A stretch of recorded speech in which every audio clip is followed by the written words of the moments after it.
Yes, namaste. We are here to bring forth the problems, so-called problems of publishing industry. But I think what we are essentially going to do is to um, open this house for the insider chatter of the publishing professionals. It's going to be very informal because all of us, though belong to diverse hemispheres of publishing, the digital, the legacy publishing houses, a language legendary publishing house that has surpassed the numbers of even the conglomerates, the representative of a very, very reputed conglomerate of the publishing fraternity. And therefore, I think when we talk about the challenges that inform all of us together are going to be so unique and yet so common at the same time. Apart from piracy, of course, apart from the GST, of course, that we've been going on and on about for more than a decade now, there are certain new trends that we've identified as a group. I was just having a word with Manoj right before this session, and we identified that with the AI, the turnaround times for books is going to get impacted, but has that really impacted the turnaround time for attaining a reader? So we'll start with the youngest in the group, Govind, who's traveled the world and who's got so many translations into Malayalam language and has got the tech connect, the tech edge to an Indian language publishing ecosystem. Uh, Govind, you need to tell us how is it working out in Malayalam, and you go to a lot of book fairs also in India and a B2C book fair category. How do you see the readership changing? We've seen that the Malayalam demographic of writers have gone down. They become younger by the time, but by each couple of years. But what is happening to the readership acquisition? So we primarily publish in Malayalam, so we're largely active in Kerala. But again, as a publisher, of the almost 300 books that we do a year, about 12% of it, about 36 books are books in translation. These are books from various languages, Indian languages, English, but also French, German. With regards to readership, I want to say 2024 was our year of reckoning. We also run the Kerala Literature Festival where we had one of our authors sort of blow up. This book called Ramkir of Anandi. It was his first public appearance at our Lit Fest, and he's a very shy guy. But in the 10 weeks that followed, we sold 200,000 copies of that book in Malayalam. But what it was a reckoning that there is another reader with whom we as a publisher looked a little elite or a little far away, because we were doing something that some people would look as being very literary. For instance, a good anecdote is I tend to explain to people that haven't read Marquez the story of Chronicle of a Death Foretold without saying it's Marquez's book. And people are like, what a wonderful story. And I said, well, this is by Marquez, but you probably didn't read it because this is a Nobel laureate and you think it's not your book. And this discovery process, I think for us, was that there is another reader out there. Your Gen Z, people that were born in the early 2000s are all hitting their 20s, and they're looking at content. And as a publisher, 2024 made us realize that we need to reorient where we're going. And it took us some time. I think in the 8 months that followed in 2024, we were trying to look at what we could do. And we did a lot of slicing and dicing of our backlists. So you take someone like a Kamala Das, and I'm quoting her name because I think she's known across Indian languages. We took all of her complete works, and then we thematically brought out 6 books, some on romance, some on despair, because she's written a range of stories. So we repackaged them in a way where someone who's not used to Kamala Das would just think of the book in terms of the content that it's offering, and then they picked up. And we sold about 2 or 3 editions of some of those books that we repackaged essentially. And this was our way of thinking, how do we reinterface our backlist? That was one exercise.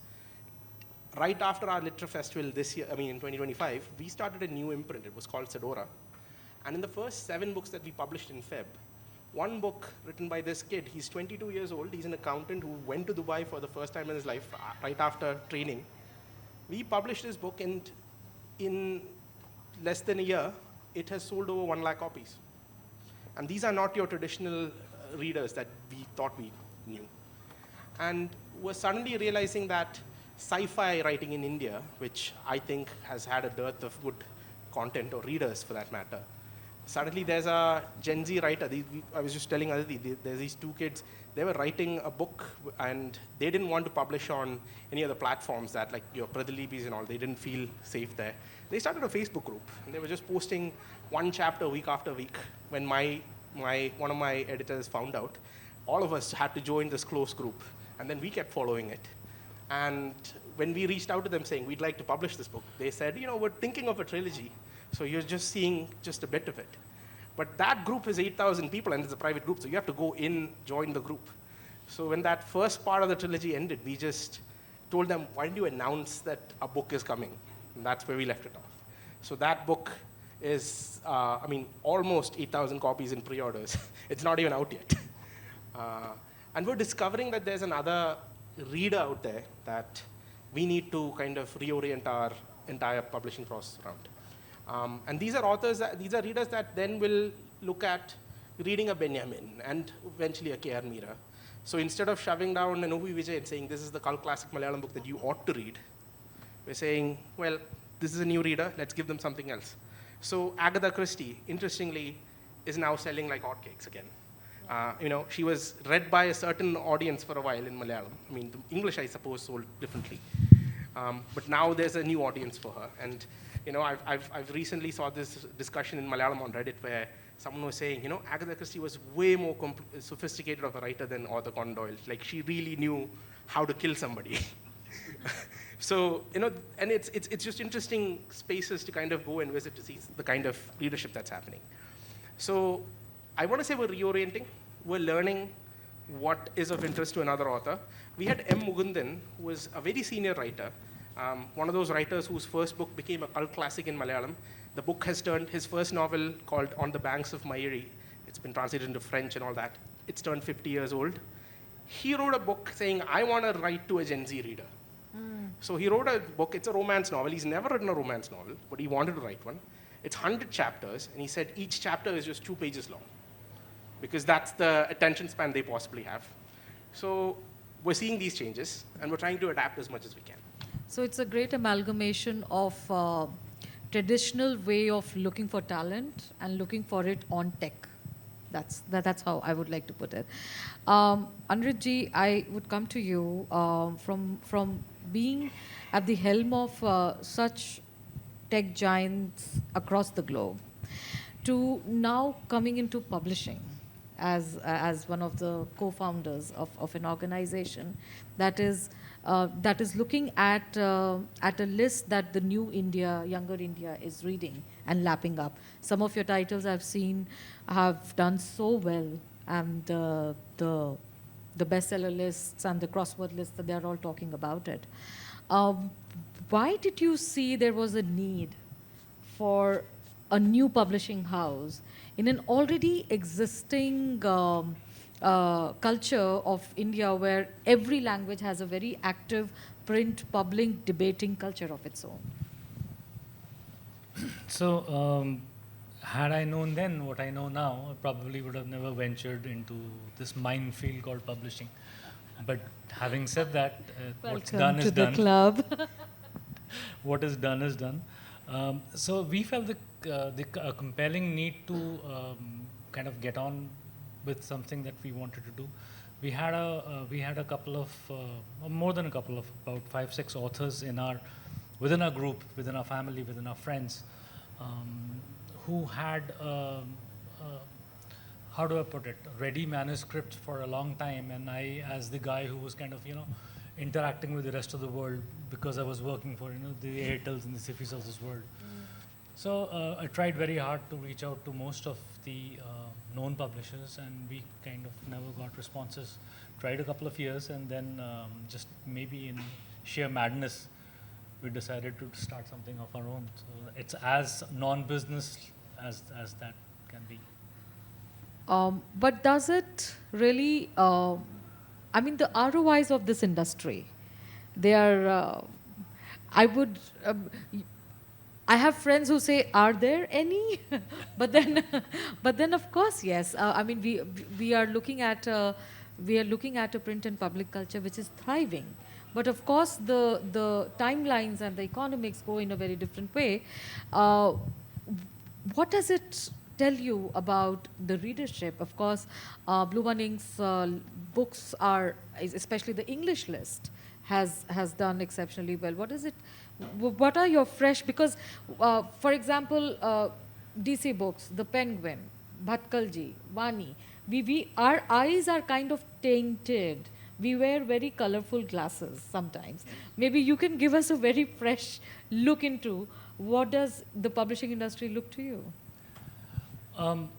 So right now we are in that stage of the life cycle of business for BluOne Ink, where most of the challenges end up being existential challenges for us. So right now it's more of survival, but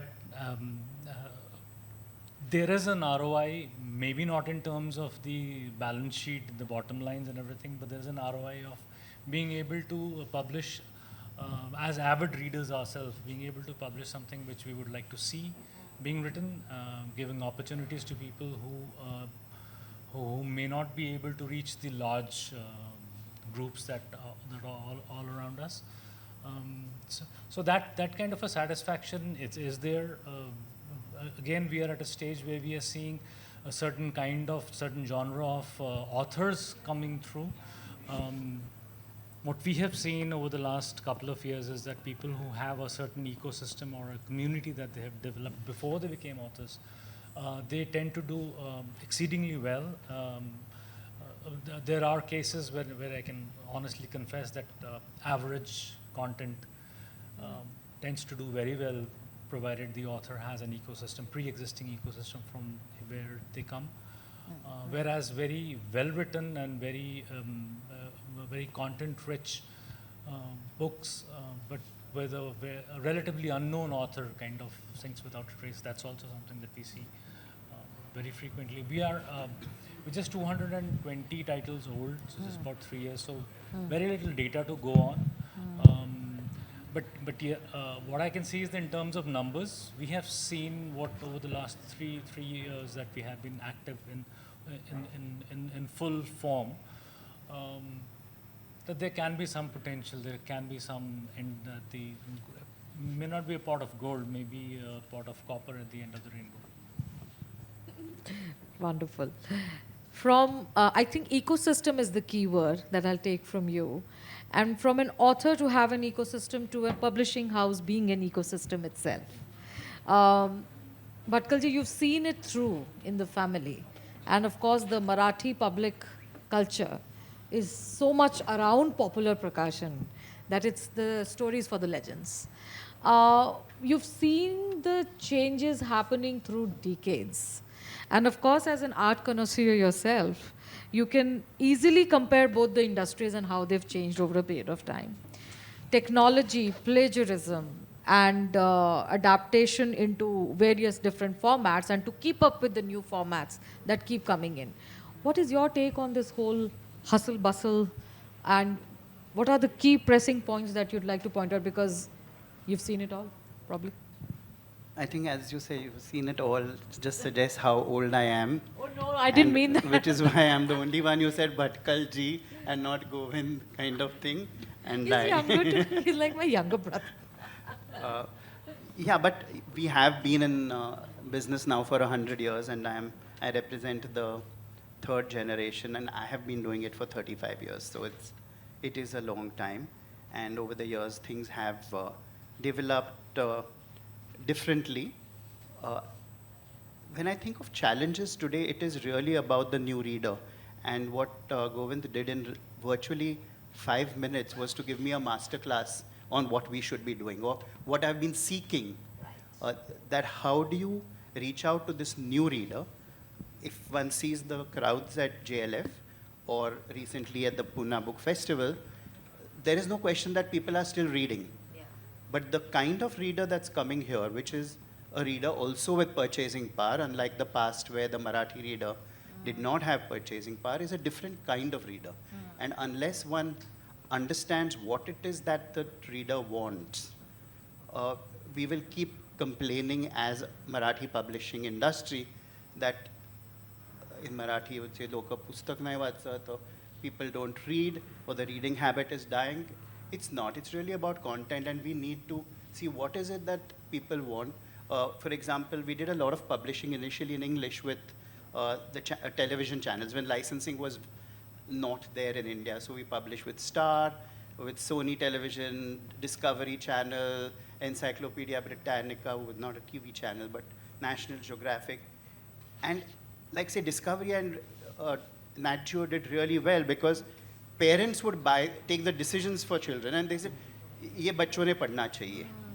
But that's not how you can create a book ecosystem that somebody says, "Oh, you should be reading." No, you should want to read. Can't operate in isolation.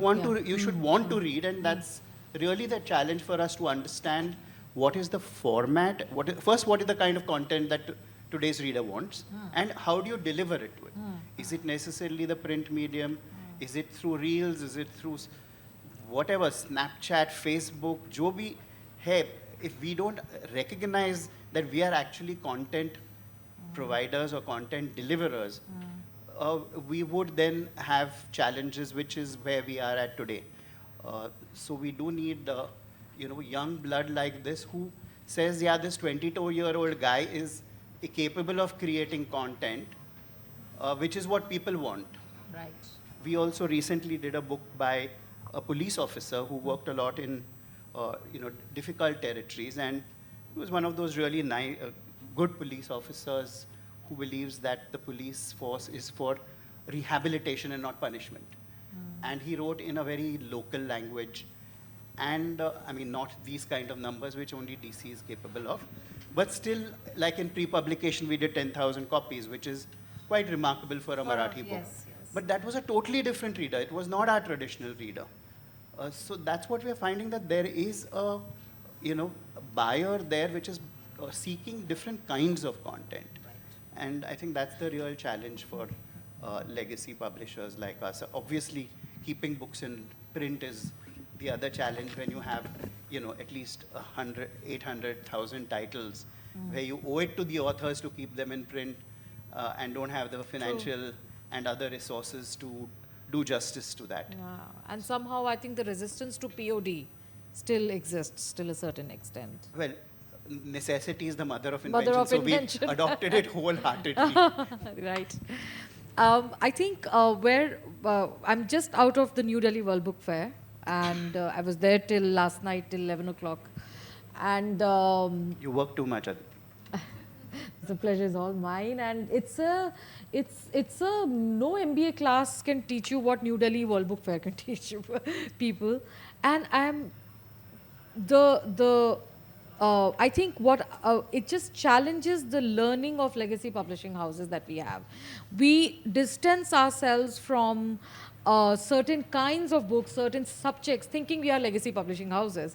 But in fact, our forefathers did not think that way. They said, this is working, okay, publish, do. we get burdened too much.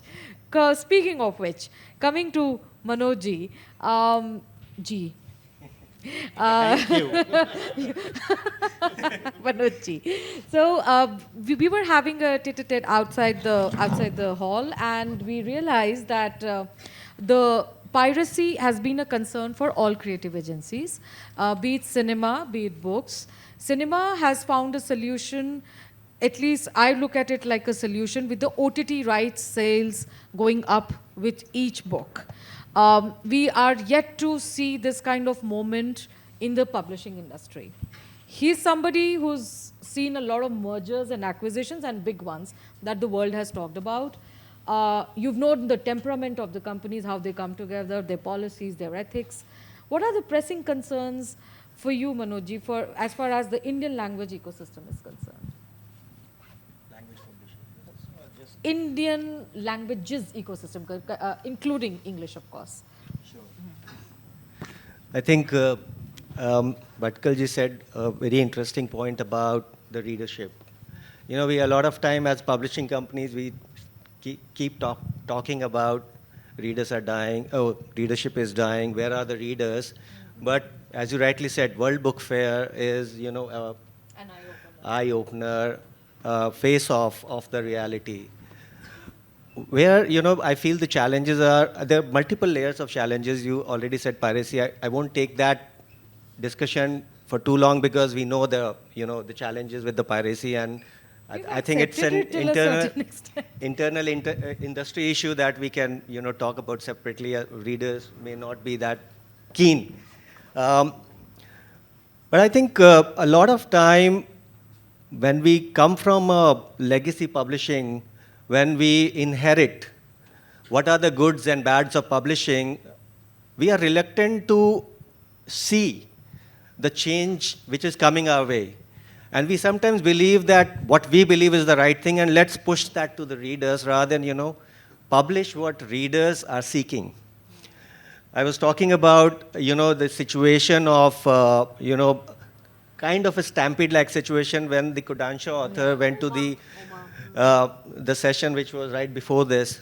She was at the Penguin stall at the book fair yesterday, and I can't imagine that the kind of craze readers have. And in fact, I being a, you know, a experienced publishing professional, I have no idea about the kind of craze readers have about this author.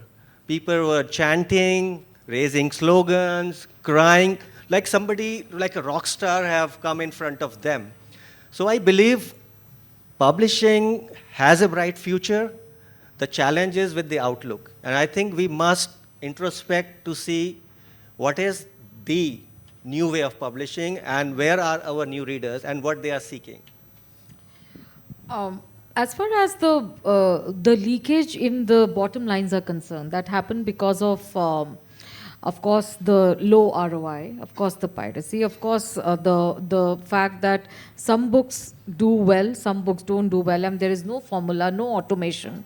Yet, we are the first ones to adapt to the technological changes. As Bhatkalji just said, that necessity is the mother of invention. And I think we all work on such shoestring budgets sometimes that, of course. But with the AI into the realm of discussion now, how do you all look at it impacting our future in terms of choice of books, in terms of selling of books, and of course in terms of other operations that are there in a publishing house? For example, the sales, the marketing, customer acquisition, customer retention, etc. I think we can start with you, Bhatkalji. I personally, as a publishing house that owns copyrights to a lot of our books and also has translation rights to the entire list, I see AI as a huge opportunity that is coming up, combined with you know, things like print on demand and digital distribution of intellectual property. Because let's say for a Marathi publisher today to make a Marathi book available even in other Indian languages is not easy and is a challenge. Right. We've not had this tradition of cooperating or reaching out to other language publishers and saying, let's bring, say, Malayalam content into Marathi or the other way around, whereas there's a lot of good literature available in all of this. And I think AI, it's not yet ready, but it's inevitable as people experiment, and AI is based really on how much you teach it. So as it gets taught better, it will be able to do much, much better in terms of translations. And therefore, the advantages that are available today to, say, the English publishing, the English language, where we think of Murakami as an English author, we think of Paulo Coelho as an English author. We don't even think of the origin. Or that's true of television also, where Money Heist is an English serial. Whoever thinks of it as being anything else, that kind of thing, there's no reason why Marathi book should not simultaneously get published in 43 different languages. So would you be okay taking help of AI in translations that way? Absolutely, when it's ready.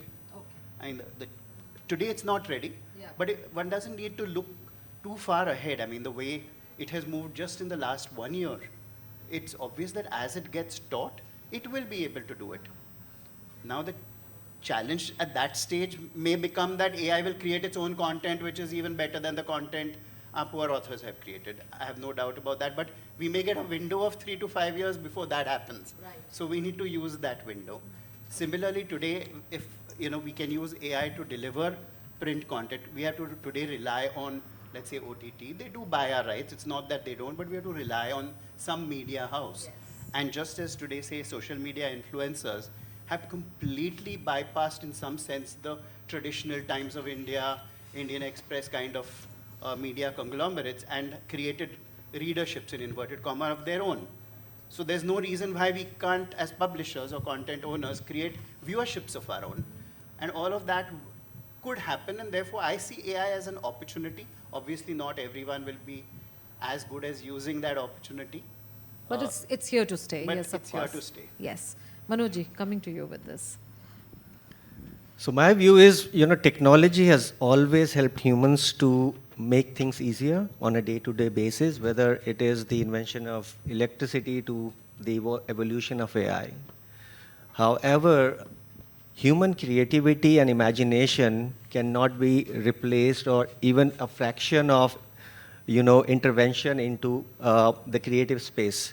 It says as somebody very rightly said, it all starts with a dream. The entire human civilization, humanity, evolved because somebody dreamed of things beyond what they are seeing currently. Similarly, some sharp brains would have imagined about machine learning beyond hard coding. So I believe human creativity what human creativity and human brains can see, technology can never replace that. And I'm a firm believer that because we come from a creative industry, and authors, thinkers, what we bring to the table is an imagination of a creative brain. It should never be compromised with the intervention of technology. However, AI will help us to do day-to-day things faster, more efficiently, but it will never help us in imagining the future or giving us the recipe of the future. Well said. Govind, we've known that the Malayalam language has seen some very important copyright infringement cases that have been in the headlines of late due to AI interference. Would you like to shed some light on it, and how is the ecosystem integrating it? So again, this is going back to the gray areas on the legality of how AI can function, because as everybody was saying, it has capabilities and it will get more capable. The real question comes down to, if somebody can replicate or something can replicate what Ernest Hemingway has done, is that considered a copyright infringement? And this is an interesting conversation that's been happening across legal discourses back in Kerala. There's a case that's still going, where can you ask AI to write something for you as if somebody else, or emulating an author? And I think that is morally an infringement of copyright. So the way I see AI, automation in general, with all the capabilities, if it's going to help me write an email, great, because I get too many of them. I wish it did it even without me telling it to. I generally think that the impulses that authors have in wanting to create something, whether it's fiction or non-fiction, I think that impulse is what, as publishers, we're trying to capture into something like, which is like a book. There, I believe that AI is actually taking away the process of creation, and I think that is where I find AI morally a problem, because if baking were as simple as mixing the batter with water and then throwing it into the oven, are you really baking, or are you really just following a simple procedure? And I think this is my moral issue with AI. I can't necessarily side with AI's capability of emulating human imagination, because I feel like all of our cognition, all of our ability to tell stories has evolved over millennia, and to just simply let a computer do that is taking the humanity out of publishing, but of the humanity of the creative process. Right. So I morally, I think this is where I think we need to draw the line where AI should be allowed. But I think we're drawing the line outside the editorial department. And the rest of it, I think I'll come to Anirudh ji for that, because what digital landscape has done for the distribution of data, of course, we are of a generation that saw books being distributed through telecommunication packages, and you could buy a 10 rupee chapter, I think it, and then listen to the whole audiobook and then just go by. But then this experiment just stopped. And then we were in college at that time, and we would pay 10 rupees and we would listen to a chapter. We would pay 10 rupees, and that's how we finished a book. But what's happening to the distribution part of it, for example?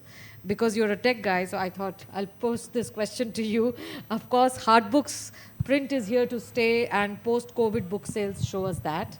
But then what is happening to the digital bit of the books? So for us at BluOne Ink, it is more emphasis on the traditional way. And if you go by the data, sales data, most of our sales, much larger than the general ecosystem sale, is coming from the physical books. At some point of time, and this is probably before we got into publishing, the public's acceptability of digital consumption of the content, particularly for literature and for books, whether it is through Kindle or any of those formats, PDF formats, or the audio wave formats, the acceptability reached a certain level and then just peaked and stopped there, because Yes.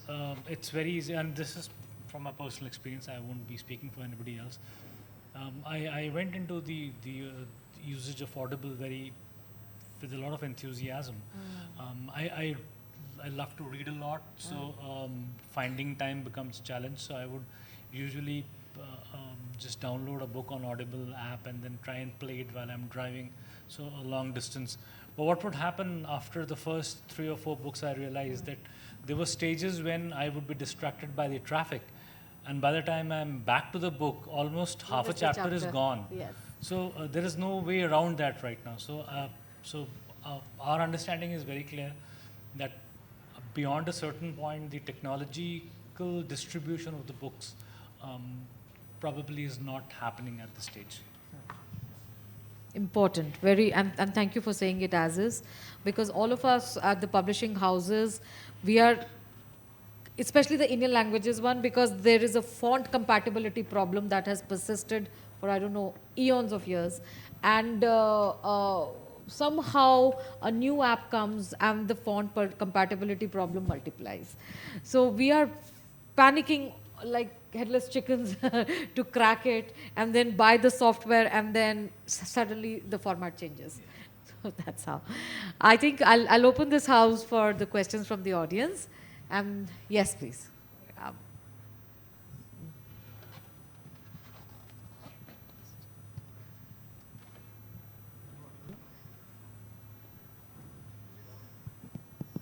Am I audible? Yeah.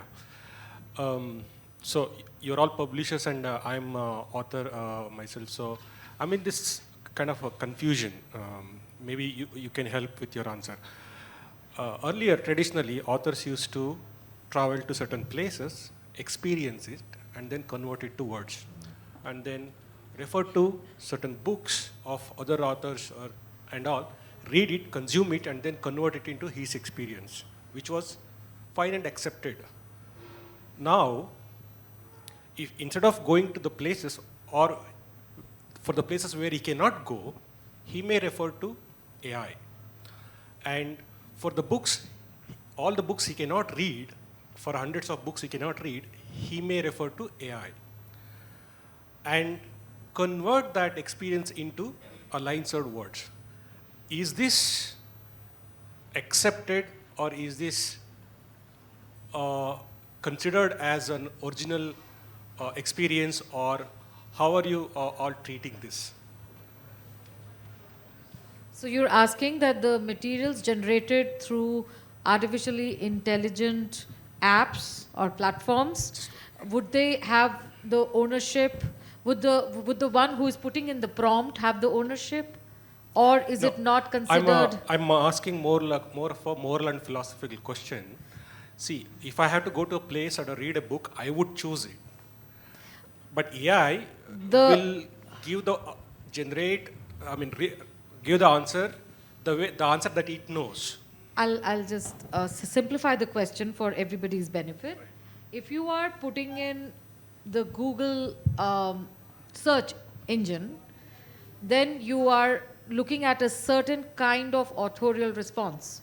But if you are putting it on Comet or Gemini, then it's going to look on the entire spectrum of internet, whatever is related to that particular kind of place or sojourn, and it's going to integrate all of it, make a khichdi out of it, and present it as an original piece to you. So your question related to the fact that whosoever is putting in the prompt into the app is the owner of that material that the app is generating. Are you asking that question? No. No, so then we are, so it's not, it's philosophically. If some of you have understood, you can guys answer. Yeah, anyone? Govind. Okay, maybe I'll prompt the question back. Can I write a story about going to Mars without actually going to Mars? Right. Is that the question? Okay. It is. No, but he's asking, if somebody has gone to Mars, they've written it, and that's been upscaled from an app after he put in the prompt. So will that be his story? That's what he's asking, I think. That's tough. I mean, you can imagine some stuff up. I suppose if you were to, I mean, that's why we have sci-fi, right? You can imagine things that aren't necessarily there, and that's wonderfully okay within that genre. I suppose if you were to write a travelogue of Sri Lanka merely by watching a documentary on Sri Lanka, okay, then you're wrong. Then that's wrong. So the premise of why you write and why you actually put something out there has to have a certain authenticity, even when it's a genre or something that, I mean, you don't have to necessarily murder people to understand how to write a crime novel. But I suppose there's something about, I mean, there's human ingenuity, there's research, there's experience, and I think writing sort of tries to combine all three because you're trying to give somebody else another experience. Yes. In addition, there are apps that can now trace if this is an app-generated material. No, I'm not talking Aditi, about the content. he's not coming from a copyright or ownership perspective. He's coming from a moralistic perspective. That is it okay to write about things that you've not experienced? But that written thing will go, if it's for personal use, that's what then why bother? If it is for personal use, then why bother? But if it's been acquired to be reproduced somewhere, that I think is the root of the whole exercise, is the motivation behind the whole exercise, then there are apps like Turnitin that has upgraded into a new form, from which we'll have to, as publishing houses, run the manuscripts through just to understand whether they are original. That's all.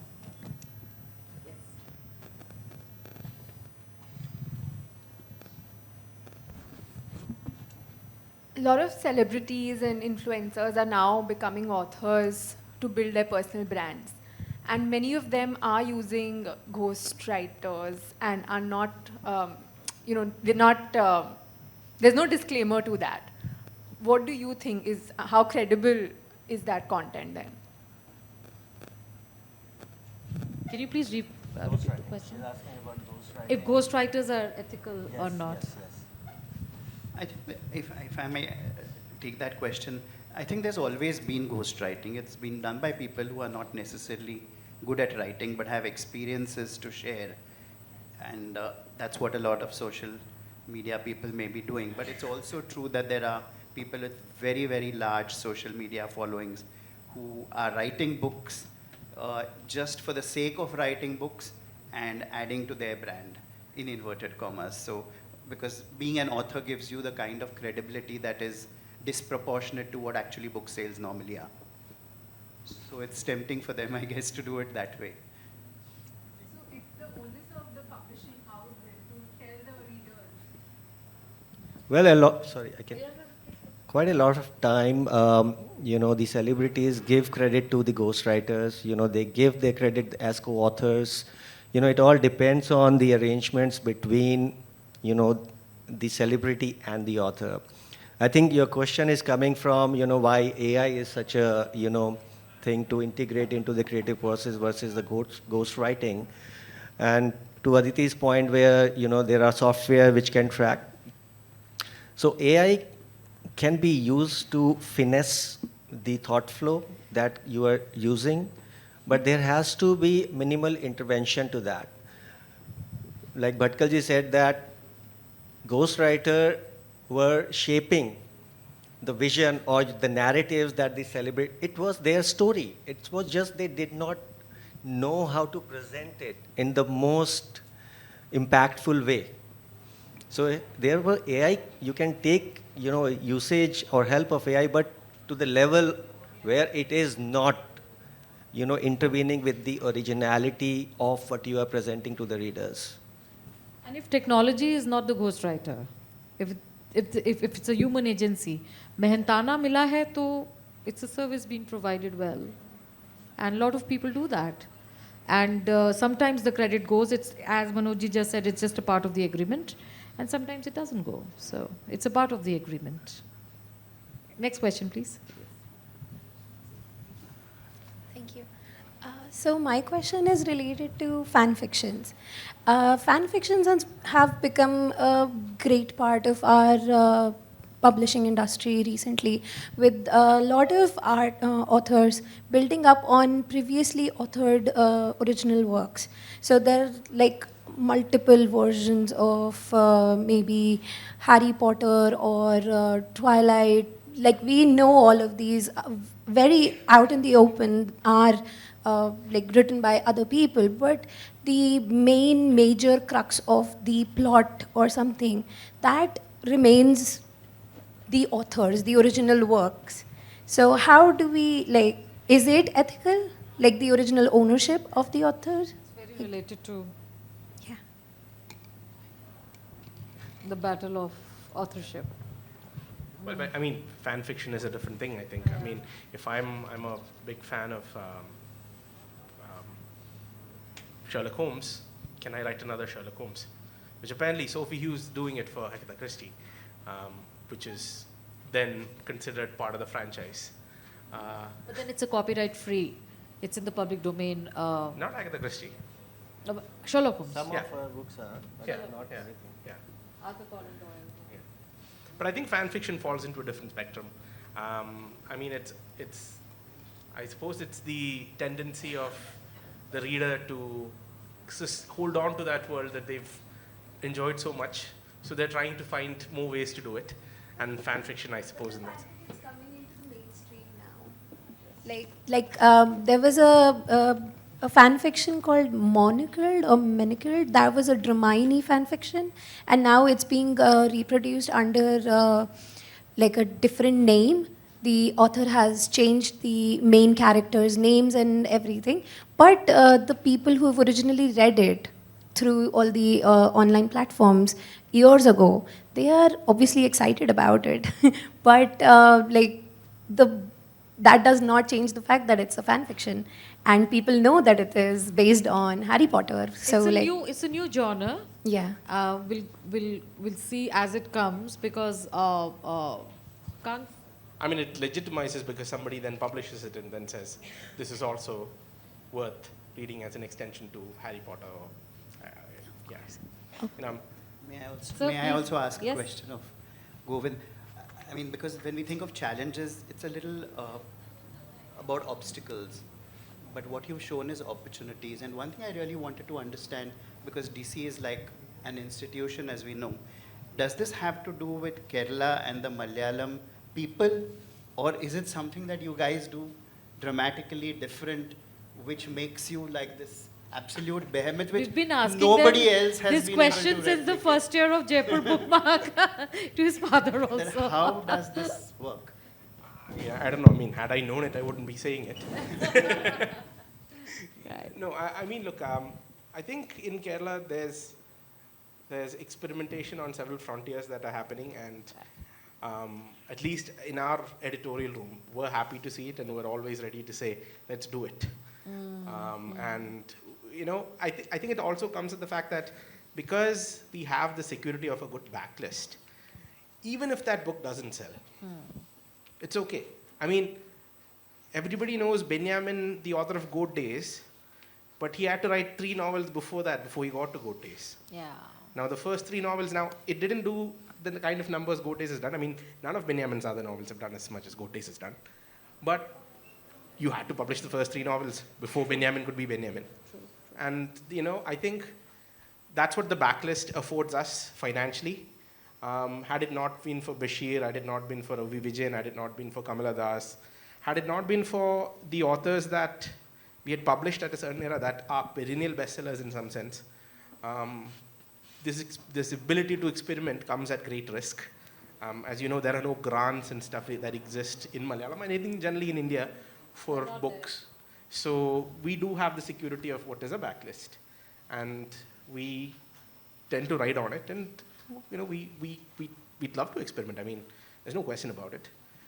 And then when books work, it works. I mean, people only know the success stories of the almost 300 books we publish. 60 of them sell over 5,000. There's always going to be about 1 or 2 that will sell 40,000, 50,000. And it's every 5 years or so that we have a book that sells 1 lakh copies. And that's just the fact.